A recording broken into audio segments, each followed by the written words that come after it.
just when it looked like we had the Bulls all figured out, knew what they were going to do, we knew the season was going to be lost, they go and beat the number one seed in the Western Conference. So I give up. I'm not going to bother trying. I don't need this hairline going back. I'm not going to bother moving it because I'm actually having a good hair day today. Not going to move it back any farther. But man, CJ, what a prediction, man. I'm going to give you all the credit. And we're going to talk about the impacts of that game and a big injury update. That's not good. That came out on today's episode of Believe in Bulls here on the Believe Network, presented by BetOnline.ag.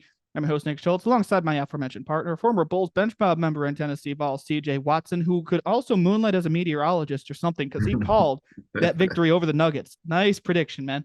Yeah, it was a lucky guess. They needed the win, and it was a big-time road victory for I mean, lucky guess is what got me through college.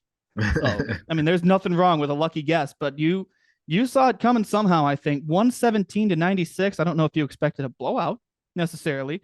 Did not expect Denver to wave the white flag, but I mean, it was impressive game nonetheless. And it would have been nice if they got that victory before that game. But hey, you know Right. what? You beat the number one seed in the Western Conference. Take it and run, I guess. Yeah, for sure. Yeah, they definitely have enough to win, and like I've always said before, that they have enough to win. There's talent on this team, three former All-Stars, and they just got to find a way to put it together. If they can play like that every night, if they'd done that all year, I wouldn't be whining and complaining on every Right. show. But they Right. haven't. So I'm going to whine and complain some more because it's fun and I got to fill the time somehow. But before I do anything else, I tell you about our great friends, BetOnline.ag. BetOnline remains your number one source for all your sports betting needs this season. Everything from pro and college basketball to UFC, MMA, and more. You will always find the latest odds, team matchup information, player news, and game trends at BetOnline. With live betting options, free contests, and live scores for almost any sport or game imaginable, BetOnline is truly the fastest and easiest way to bet on all your favorite leagues and events. Conference tournament time is here in college basketball. They're crazy. The Big East has been wild. The Big Ten has been, well, the Big Ten, I guess. March Madness is coming next week. Bet on all of it at BetOnline. What are you waiting for? Head to the website today or use your mobile device to join and receive your 50% welcome bonus with your first deposit. Make sure to use our promo code BELIEVE to receive your rewards. That's BLEAV. Get that 50% bonus at BetOnline. It's where the game starts, by the way. Selection Sunday coming right up. All of that at BetOnline. And don't forget, we have an official t-shirt of our show. Jordan Pippen 98, The Last Dance, exclusively at shop.believe.com, the official store of the network. There's a lot of great stuff there. The guys do a great job promoting all the shows with merch. If you want our shirt, Jordan Pippen 98, The Last Dance, shop.believe.com. The link is in my Twitter and Instagram bios. Now we're going to dive into whatever the hell this Nuggets game was. 117-96. The Bulls beat the Nuggets, the number one seed in the West. They had Nikola Jokic, who's apparently a stat patter, depending on who you ask. And, you know, this game sums up this year perfectly. They rise to the occasion, the Bulls do, against the top teams, but they lose the games they shouldn't lose. And this is the problem. This is why they're in the position they're in. Yeah, I definitely think so. Like you said, they've beaten the good teams, and the bottom teams on the bottom, they have trouble beating them, or just can't really close it out. So it's definitely a tale of two teams, I feel like. But definitely, like I said before, there's definitely talent on this team. They definitely can win, and they can get to the playoffs. They just got to figure out a way to put it together, and somehow, but maybe it might be too late, winning these games at this point in the season. That's why I say it would have been nice to get on the win streak that I wanted. You lose to Indiana. You lose. Let's talk about this more because I kept saying it before we started recording. This team lost to the Indiana Pacers at home, then turns around and goes on the road and beats the number one seed in the West. I cannot reiterate that enough. The talent is there. Is this the team that Arturas Karnisovas and Mark Eversley think they're going to get with this roster? I mean, that's the way I'm looking at it. Yeah, I think so. Yeah, but like you said, it's just mind-boggling to beat the number one seed in the West and then come back and lose at home to Indiana. So it's just kind of crazy how you let your guard down. Maybe Denver even let their guard down against playing against the Bulls. It happens to every team. But for the Bulls' case, they gotta win every game. They gotta find a dominant mindset each and every night. Like, I want to come out here and I want to be really happy because I've been angry as of late. Even when I've had all the coffee in the world to try and get a little pep in my step. They've been losing games they shouldn't lose. And now I want to be happy that they beat the Nuggets. But I'm not, because like you said, it feels too little too late. You're 66 games in now. Like, Yeah. It's the season feels over. You're 6 games under 500. And we're going to get into standings watch here in a little bit too. But I just feel like I didn't watch. I'll be honest with you. I didn't get to watch the game. I was on Big Ten tournament coverage for round 3. So I saw highlights. I saw the box score. I saw the Twitter reaction. So maybe that's an impact here, but I just feel kind of okay. Is this going to have any impact in the long term? I don't think so. Yeah, I don't think so either. Like I said, it's gonna roll into free agency, roll into the summertime to see exactly what the front office is gonna do. Like I said, these last few games will help them see what they actually have in their star players and the bench players and the young guys to see how they're developing and how to grade them for this point of the season and throughout the whole season, really, to see what kind of moves they're going to make in the summer. So hopefully, they can finish it up strong and maybe even get into that playoff spot or play-in spot and try to get to the playoffs. Yeah, like I want to be more excited because Zach LaVine had a huge game, 12 for 18 from the field, 3 for 5 from 3. We talked about it the other day, and I'm going to say it again. He's all the way back. Like, this is Max Zach. I'm going to take back, well, for the time being at least, I'm going to take back any trade Zach talks I had. This is the guy you thought you were getting. This is the guy you gave the max contract to. Build around him. Yeah, for sure. You got to build around. He's showing you that he's capable of it. I definitely like to see more leadership qualities in him. But like I said, he's scoring the ball at a high clip and doing it on a consistent basis. And that's what you want from your superstar player. And the other guys are stepping up too. Vooch is playing like Vooch. DeMar is doing what he does. The bench guys are coming in and providing the spark, which is what you want. Definitely would like to see more or better three-point shooting. I think that's the biggest kind of Achilles heel. But other than that, they look pretty good so far. I feel like Zach's leadership qualities, and I'll get into the 3-point shooting thing too. I want to address that. But with Zach as a leader, I feel like, you haven't seen it yet. He's on a team with DeMar DeRozan, who's a proven leader. Patrick Beverley is now on this team. I remember the 3 alphas. That was my freshman year of college when you had Rondo and Dwayne Wade and Jimmy Butler. You talk about guys who were leaders. I mean, on their own, all 3 of those guys are great leaders. I mean, that's not a stretch to say that. Put them together, you saw the mess that happened. I mean, that was under Fred Hoiberg, who, by the way, disappointed at the United Center once again in the Big Ten tournament. You didn't think I was going to go the whole show without acknowledging that.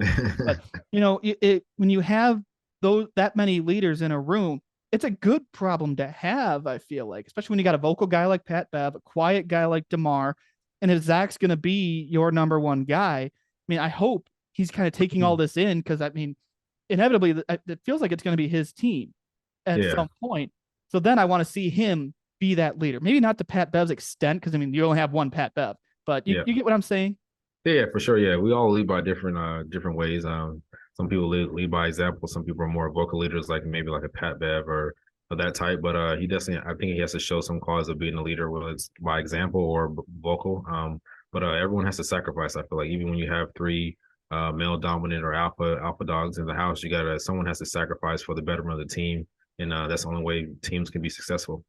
Right, and it goes back to roster makeup. I feel like, I mean, this roster's flawed. DeMar DeRozan hit a lot of that last year, and I fell for it. I definitely fell into that trap last year, but I feel like that'll help too, depending on what they do this offseason. But let's revisit the 3-point shooting, because I made it clear the other day. I want them to at least act like they're keeping up with the modern NBA. Like, I mean, you're not going to. This roster is not made for 3-and-D. You're not going to be the Warriors shooting 3 every other play. Just act like it. Try your best. Against, that's the Pacers box score. Had the wrong game up here on my ESPN here. Trying to get the Nuggets box score to see what their 3-point numbers were. It's not cooperating with me. But either way, though, I mean, Zach had 29 points again. We know that. From 3, he was 3 for 5. The Bulls were 8 of 24 from 3. The Nuggets were 15 of 40. And the Bulls managed to get one more shot off than the Nuggets did. To me, that's your recipe for winning games. If you can't, if you're not shooting the 3, I mean, 8 for 24, you took 24 threes. The Nuggets took 40. Right. I mean, act like you're keeping up. But if that's your game and if it's working, I say just try it. You get through the end of the year. If you're going through the motions, you're going through the motions. Yeah. I think you got to play to your strengths. Obviously, they're not a great 3-point shooting team, but they can be better. But like I said, you just got to play to your strengths. I don't think you got to fit to the modern NBA if that's not your game, because you will definitely lose every game trying to keep up with the modern NBA if you can't shoot threes. Like I said, I'm a big believer in shot makers, not shot takers. So if you're better off shooting 2s and finishing at the rim in mid-range game, you got to do that than shooting 3s and just missing them all the time and just trying to keep up with with the Joneses or whatever. So I definitely think and believe in playing to your strengths, and that's what they're doing so far. But I definitely want to see better 3-point shooting and better shot selection, I guess, from the 3-point line for the Bulls. That's the second time I've heard Keeping Up with the Joneses referenced this week somewhere. That's the second time I've had that. I hadn't heard that. Hadn't heard that one in a while. Right. But the number that jumps out to me too. One of your shooters is Kobe White, 1 for 6 against Yeah. Denver. That's not great when that happens. But another guy who is playing really well. I mean, I make it known. Plus minus is a flawed stat. Yes, Kobe White was plus 22, but there was one guy who was better. Patrick Williams, plus 23, 18 points, 8 for 9 shooting. Playing with that aggressiveness. He's been playing really, really well. I really think the Patrick Beverley edition is biggest for him than anybody else, even Zach.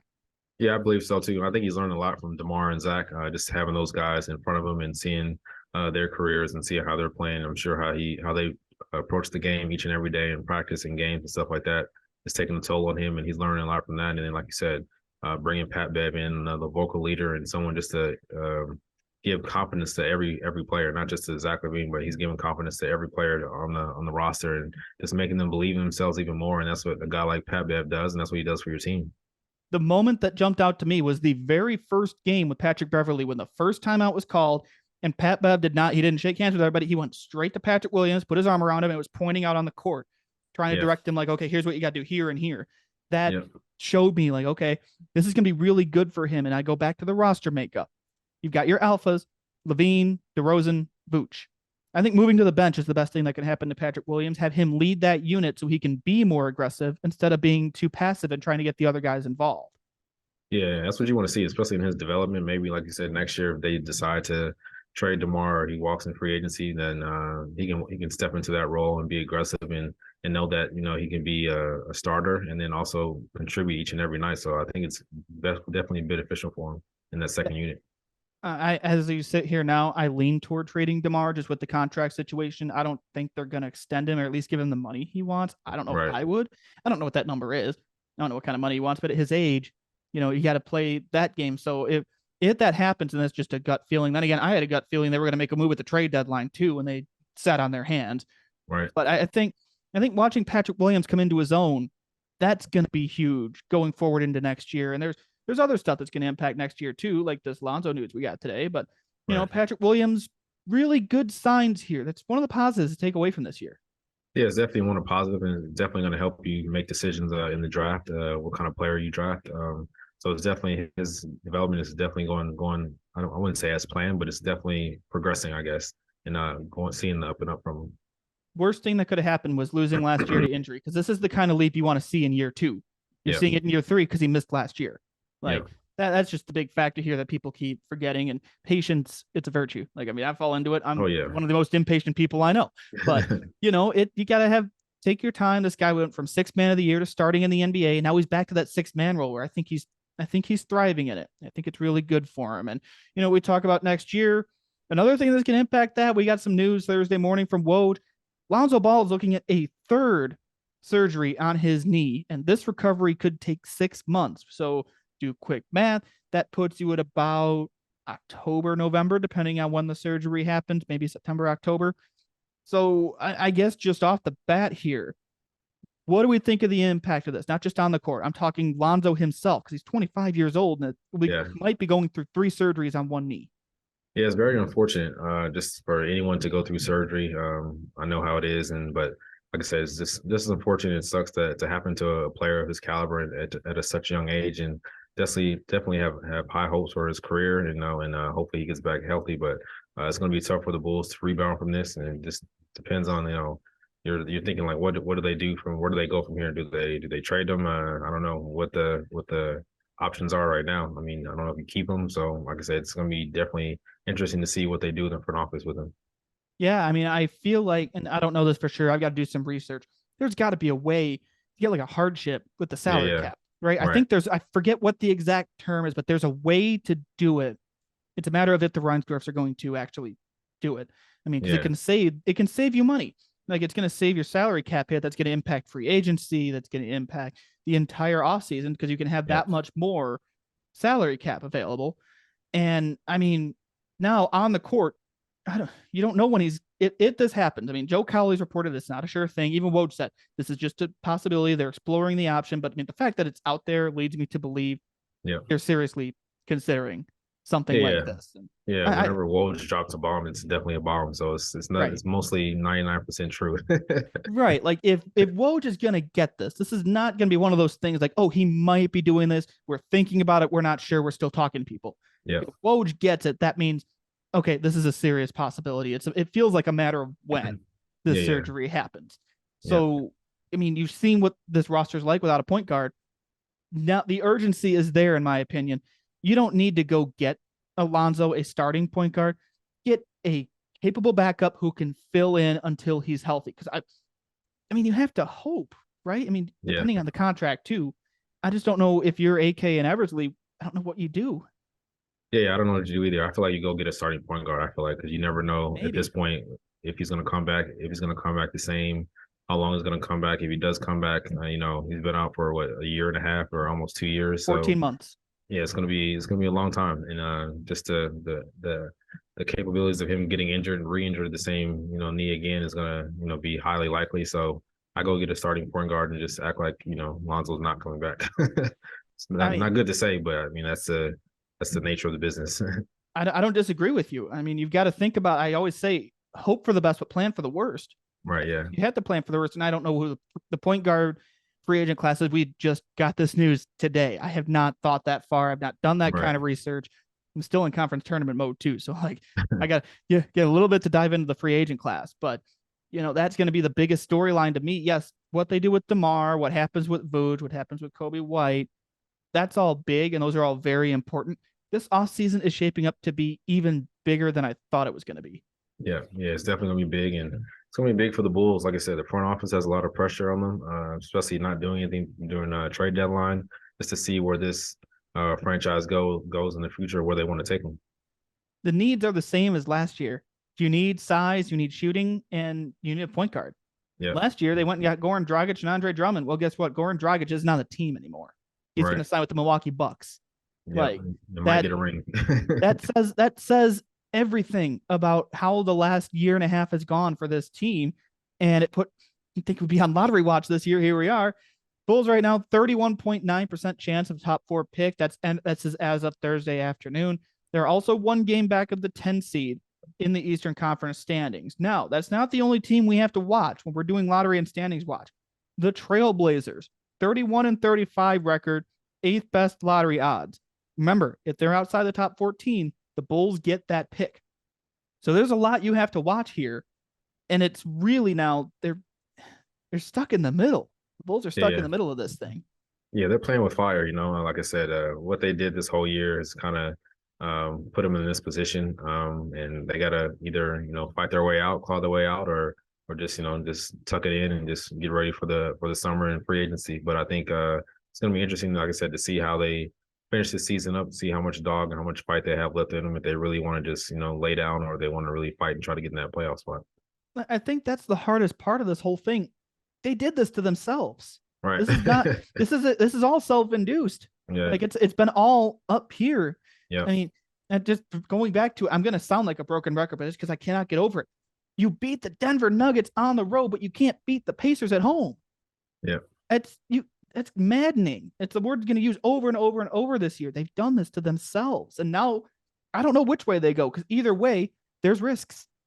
Yeah, there's definitely is risk. But like I said, it's so hard to win in the NBA. People don't understand how hard to win, how hard it is to win each and every game. You can't take things lightly. You can't take teams lightly, because every day a team can come in there and not expectingly and beat you, or whether home or away. So, it's you got to be serious and be focused every night. What? You mean like the 11th seed in the Eastern Conference, which has lost 3 of its last 4 games, going in and knocking out the number 1 seed in the West? Right, with a future MVP again. Yeah, like I mean, Jokic should be the MVP. Yeah. I don't care what people say. Nikola Jokic should be the MVP this year. I mean, Stat Patty. I heard what was said on ESPN. I watched that whole exchange on Tuesday. I know what's been said.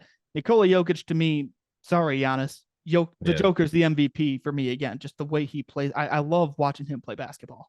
Yeah, it's easy. It's not hard to see good basketball and quality basketball and unselfishness. He just plays the game at a different pace. IQ. Bigger guy comes out, he goes by him. A smaller guy goes on him. He punishes him in the paint, and he can find cutters and passers and double teams and no look passes, full court passes. So like I said, he's the MVP in my book again. Yeah, I'm with you. I can get behind that. And yes, the supporting cast helps. I get that part of it, but Yeah. you've got to be able to make that pass. And for a guy his size to make those passes, Yeah. it's not easy. That he's a unicorn. That phrase gets used way too much, but he's a unicorn. The Yeah. whole thing. Like, I'm a big fan of the Joker's game. And let's stay in the Western Conference here to wrap up because I'm tired of talking about the Bulls and how annoyed I am with them. Your Lakers, are they going to do this thing? Is this happening? Are they really going to make a run at this?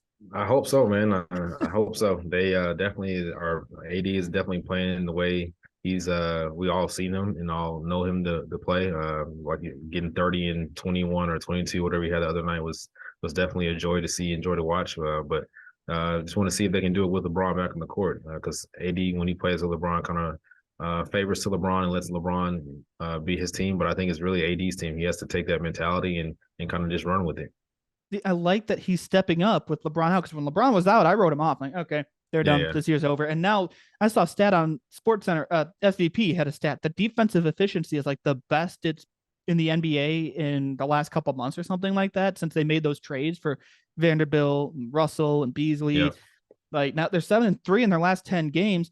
They're in the thick of the Western Conference standings. I didn't think we'd be talking about the Lakers. I laughed at NBA Today talking about it last week. And all these people on the talking heads, like, can the Lakers make a run at this as they're the 12 seed in the West? Here they are now. They're the 9 seed. Right. Yeah, it makes it, like I said, Beasley and Vanderbilt make a big difference, huge difference. Vanderbilt brings defensive intensity. I just love the way he plays. And Beasley brings the shooting that they desperately needed. When guys double team AD or Braun, they can't just sag off everyone. So, and Troy Brown is playing great. Vegas kid. So that's your Vegas guy. Bulls legend, Troy Brown. Yep. Love to see him playing good and playing defense and knocking down threes. So just hopefully they can keep it up, and see some excitement in basketball in the playoffs. Yeah, I mean, so kind of take the listeners behind the curtain here. I fully prepared to come on here last week before the Bulls dropped a couple of those games naturally. I came on here fully ready to say we're talking about the Lakers possibly winning a playoff game when they're outside the play-in. Why aren't we talking about the Bulls doing that? And then the Bulls went and laid an egg, and I scrapped that. And I talked about how annoyed I was for a half hour. But now I'm sitting here going, okay, I'm really glad we didn't talk about that because wouldn't been that wrong. Well, since my thoughts on Chris Collins at Northwestern haven't been that wrong. But this is really interesting what's happening in LA. Yeah, it's definitely interesting just to see the turnaround, to see and just see the energy because when the Lakers are good, like I said, when the Knicks are good, the whole league is good. I feel like a lot of fans come out of the woodworks, obviously, and start cheering for their teams, and it's good banter, it's good trash talk between fans and people online and all that kind of stuff. And you love to see things like that. It just makes the game much more fun and makes it more fun to watch. You mentioned the Knicks. I don't know what to think about the Knicks. Love Tibbs. Don't get me wrong.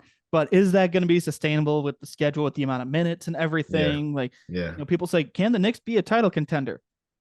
I don't think so. Yeah. I'm not sold on it. They're 9-1 in their last 10. Yeah. Getting hot at the right time, but I don't know. Yeah, I don't think so. I don't think they have enough firepower to beat like a team like a Boston Celtics or even Philadelphia. Even I don't think. But they're definitely entertaining to watch. Randall's playing good, Brunson's playing good, and quickly I love his game. He's playing good too. So they definitely have a lot of high character guys in that team. But I'm not sure if they're title contenders just yet. Maybe in another year or two, maybe. Yeah, maybe that tampering for Brunson's paying off. I mean, the way right. I mean, I heard kind of similar narratives to what we heard about DeMar DeRozan last year about like, worst free agent signing of the offseason. They overpaid him. Why are they doing this? It's working out just fine, I think. And he missed that game the other day that they lost that they should have won. Like when he's in the lineup, man, they're scary. But I mean, you played for Tibbs. You know how intense that is. He doesn't let out the gas. Yeah. No, it's a matter of balance. Yeah, he definitely doesn't let out the gas. And his system is a guard system. If you're a guard and you can score, you're going to flourish in Tibbs' system. And that's what Jalen Brunson is doing. I actually think he's underpaid and underachieved.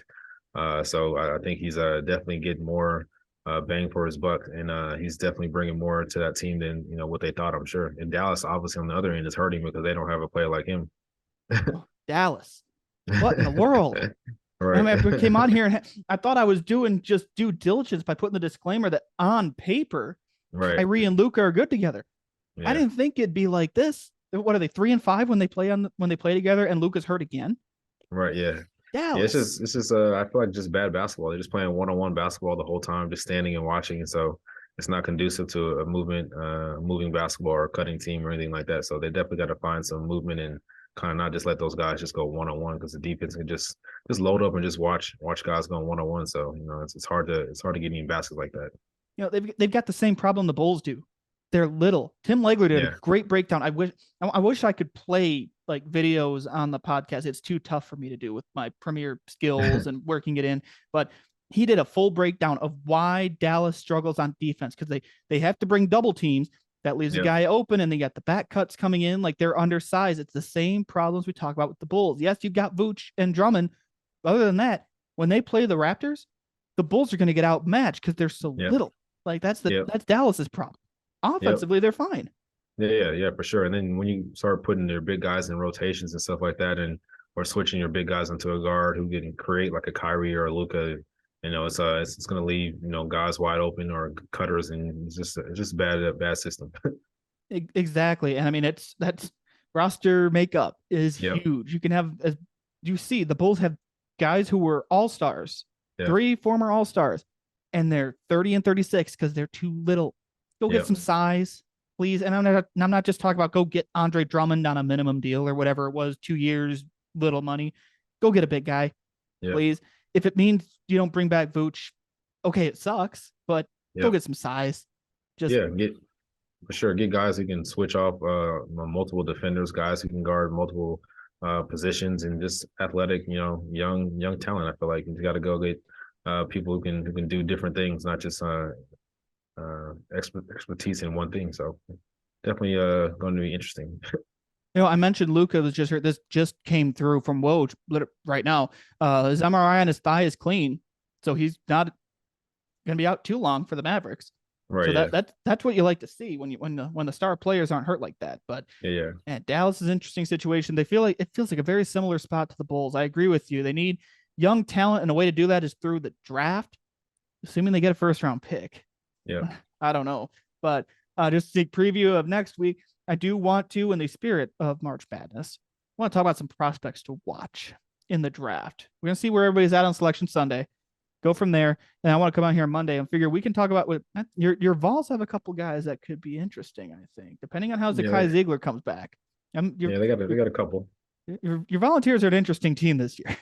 It's definitely going to hurt us with our point guard are, but hopefully we can, hold the fort down and see, how far we can go in this tournament. Even without Ziegler, or even with him in the lineup, that's just that the defense is through the roof. You just got to score the basketball. Yeah, that's the thing with Rick Barnes' teams. They're always good on defense. The problem is, can we score? Can we get points in transition, get to the free throw line, and do some good 3-point shooting? But that's been an issue, I think, the whole season. Yeah, top defense according to Ken Palm. That's adjusted defensive efficiency. I just have pulled up right here because I still had it open from work.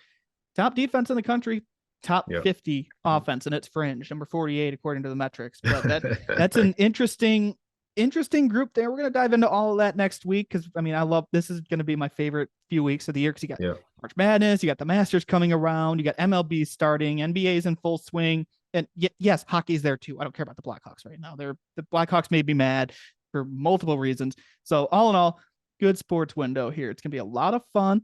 Hopefully we have some more fun on here too, instead of me just complaining and you putting up with me for 25, 30 minutes twice a week. I don't know how you do it. Hey, it's fine, man. That's why I've heard a lot of complaining through my years of playing with teammates and people like that. So it's fine. I hope it gets better. I really hope this offseason just changes things. But, 66 games in, 16 games to go. I'm done trying to predict what's going to happen in the next few games, obviously, after the Nuggets game. But, we're still going to try and have some fun. So we're going to do some big picture stuff the next few weeks as we march toward the offseason. We're going to wrap up today's episode of Believe in Bulls here on the Believe Network, presented to you, as always, by betonline.ag. Use that promo code BLEAV, 50% welcome bonus just in time for all the madness, including these conference tournaments, which, again, the Big Ten is just drunk. And buy our shirt. Jordan Pippen 98, The Last Dance, shop.believe.com. CJ, a lot of fun once again, even with the bad news about Lonzo. We got a big few weeks coming up here. We're going to get draft heavy, I feel like. Let's start looking away from on the court. Yeah. Start to look, into next season, into the free agency, and see what this draft can, see what kind of gems are going to come out of it. Yeah, it feels weird talking free agency and draft in March, but I just tired of same old, same old. Let's mix it up and hopefully talk about better days ahead Right. for the Bulls. Really armchair GMs. You're really good at that. I'll just sit here and bounce ideas off you. We will see you back here next week. Everybody enjoy the weekend. Enjoy all the basketball on TV too.